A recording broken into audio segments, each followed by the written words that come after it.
time once again is Flew by. Yeah. yeah, flying by. As you know, I told you that I had heard two fantastic Jordan Peterson podcasts this Oh, week, and they're so heavy, they're so good that I think we probably should take only one and talk about it, and I'll save another. So the first one I heard was, "Is everything better than we think?" And his guest is Bjorn Lomborg, and it's on the Jordan Peterson podcast. And it's all about, he talks about how to spend our limited resources more efficiently on our truly biggest problems worldwide. And that's a problem that he talks about right there, is most of us don't even care in the whole world. We don't care about worldwide problems because we don't see ourselves in the world. We see ourselves in our country, in our state, or whatever. But he says worldwide, like really big problems. Well, you got tuberculosis, which isn't talked about much because here in the rich country, we've pretty much eliminated it, but it's a gigantic worldwide problem. COVID, obviously, infrastructure, poverty, air pollution, climate change. Oh, and AI. And he says he gets constantly accused of being a climate change denier because he just talks about the waste of money and the way he's not a denier, but he says that they talk about it quite a bit, that it is being used in the very typical apocalyptic manner that gets people so full of fear that it works politically. It's an easy sell. Yeah. It's a political weapon, actually. There you go. That's exactly it. Or you could say it's a great, easy sell. Whereas these other problems, that they're harder and take longer to solve, but they're in the return on investment is infinitely better. And so here's like, let me see at my notes here. But he said that like with climate change, it sucks up billions of dollars inefficiently every year, but 3/4 of the world don't even care about it. So if you're talking, the Western societies like us in Canada and stuff like that, it's all we think about because we have all of our other needs met for the most part. But he says 3/4 of the rest of the world, Africa, India, China, Latin America, they think their best days are still ahead. Whereas we think we're on, the end of the world is in 12 years, basically, if you listen to AOC. But poverty, this is going to blow your mind. Poverty is a number one problem worldwide. And a solution, as he says, is to open up free trade of agriculture, because the poorest countries do have this ability to trade agriculturally, right? But we need to open that up, but we can't unless we subsidize our own farmers, which sounds terrible at face value to you and I. But with his studies, what he says he's found is, this is going to be hard to believe, but they talked about it for a long time. $1 in investment here, meaning subsidizing farmers, can equal $2,000 to the poor countries. Return on investment. $1 investment gets you $2,000 to the poor countries. And so bringing people out of poverty allows them to begin to stop worrying so much about their personal problems, and then they could start worrying about worldwide problems too.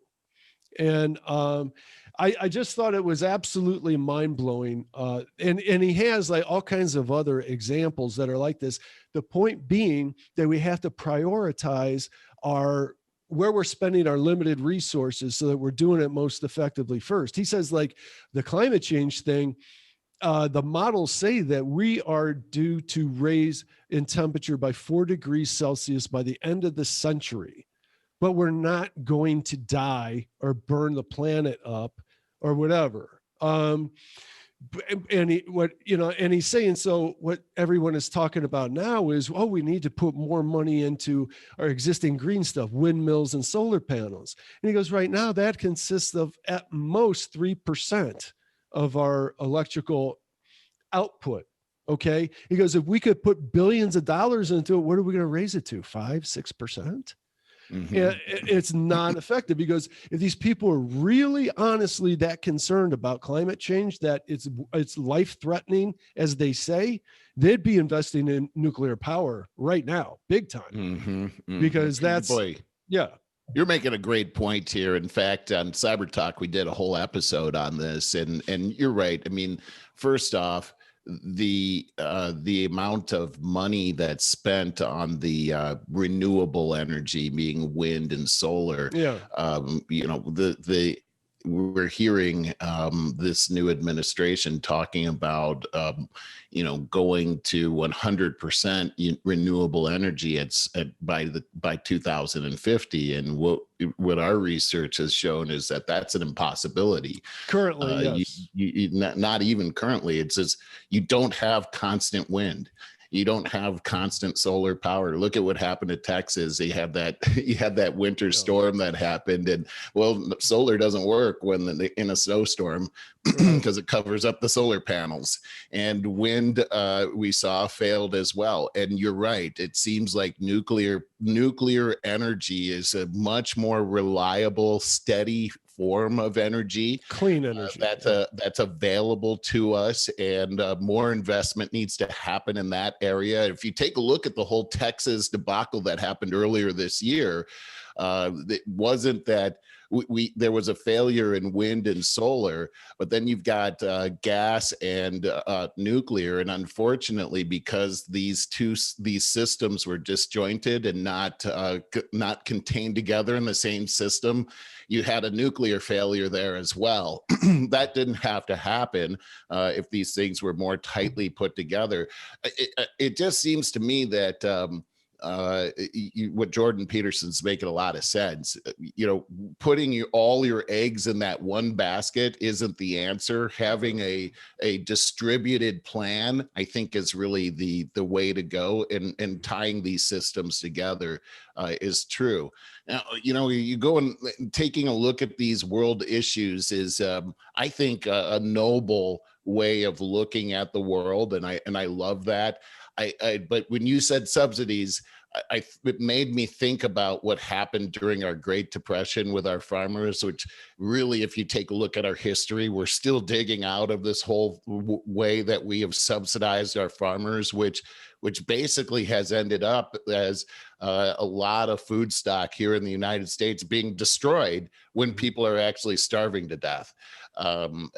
So that part, I believe, could be managed a lot better. But when politicians get involved in this whole thing, corruption is rampant. Yeah. And additionally, first of all, I want to just make a little correction there. This is Bjorn Lomborg's books that he wrote. Yes, I'm familiar with him. Yeah, he was part of our research, actually. Nice. Yeah, Jordan Peterson's a big fan of his books, so he brought him on the podcast. So these are his ideas. Jordan Peterson brought up a really interesting point when Lomborg was talking about the $1 in subsidies get you a $2,000 reward in a third world country, a poverty-stricken country. Jordan Peterson said that, he goes, there's one thing that you got to remember, though. He goes that there's the sales and marketing aspect of it. And every entrepreneurial, what do I want to say? Uptake. Endeavor. Yeah. That's the word. Thank you. Will always require about 65 to 85% of its funds being targeted into sales and marketing efforts. You have to be able to sell it. And he goes, the problem with this is it's a hard sell. He goes, whereas climate change, you can have a hot summer or a hurricane, and it's easily digestible into fear for people. So that's an easy sell, which is the problem. So when Bjorn talks about the $1 to the $2,000, $2,000 ratio, Peterson put a lot of reality in there with the sales and marketing effort that would need to happen. Interesting. I really love how Jordan Peterson can look at complex situations. It knows everything. Yeah. How your brain is a computer, man. I mean, how do you do that? Yeah. But yeah, he's an impressive guy. Interesting subject, and interesting that Bjorn, I mean, come on, how what a coincidence that we were studying that same guy, and we actually had quotes from him on our show. Actually, I'm like, get out of here! You're talking about Bjorn. I can't even say his last name. Yeah, it's Lomborg. Lomborg. How many Bjorns are there out there? You know, Bjorn probably Borg. it's like John. It's like probably John in Sweden. Probably.